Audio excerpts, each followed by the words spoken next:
ആലത്തൂർ വാവുള്ളിയാപുരം മരുതക്കോട് ക്ഷീരോത്പാദക സഹകരണ സംഘം വാർഷിക പൊതുയോഗം നടത്തി.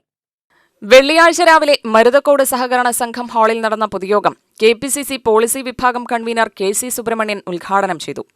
125 ദിവസമാണ് തൊഴിലുറപ്പ് പറയുന്നത്. പക്ഷെ ആ പദ്ധതിയിലേക്ക് കർഷകരെ ഉൾപ്പെടുത്തുന്ന കാര്യം ഇല്ല. വേറെ ടൈപ്പ് പ്രവർത്തനങ്ങളാണ് അതിൽ ഉൾപ്പെടുത്തിയിട്ടുള്ളത്. അപ്പോൾ ഞാൻ പറയുന്നത് നിങ്ങളതൊരു നിവേദനമായിട്ട് എഴുതിക്കൊണ്ട് ഈ BBG റാം പദ്ധതിയിൽ ഈ പാൽ കർഷകരെയും ഉൾപ്പെടുത്തണം എന്ന് പറയുക. പിന്നെ അതുപോലെ തന്നെ നെല്ലിൻ്റെ കാര്യം പറഞ്ഞു.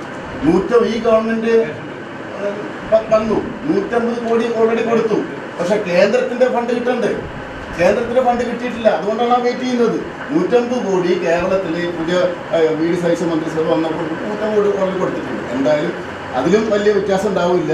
അത് കേന്ദ്രത്തിൻ്റെ ഫണ്ട് കിട്ടി കഴിഞ്ഞ് ഉടനെ തന്നെ നെൽകൃഷിക്കാരുടെ ആ പ്രശ്നത്തിൽ നമുക്ക് പരിഹരിക്കാൻ കഴിയുന്നതാണ് പറയാനുള്ളത്. എന്തായാലും വളരെ നല്ലൊരു യോഗമാണിത്.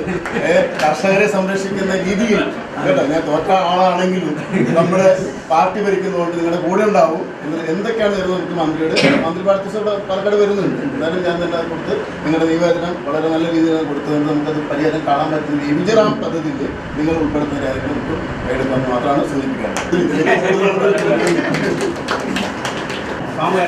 അത് കുഴപ്പമൊന്നുമില്ല.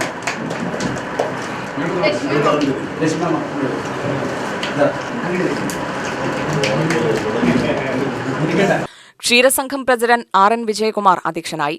വാർഡ് മെമ്പർ സൈഫുന്നീസ, സംഘം ഡയറക്ടർമാരായ അബ്ദുൽ ജലീൽ, CM മാണിക്കൻ, മനോജ് കുമാർ, ജനാർദ്ദനൻ, സഹദ് തുടങ്ങിയവർ പങ്കെടുത്തു. യോഗത്തിന് സംഘം ഡയറക്ടർ MP വേണുഗോപാൽ സ്വാഗതവും സെക്രട്ടറി രജിത നന്ദിയും പറഞ്ഞു. UTV news, Palakkad.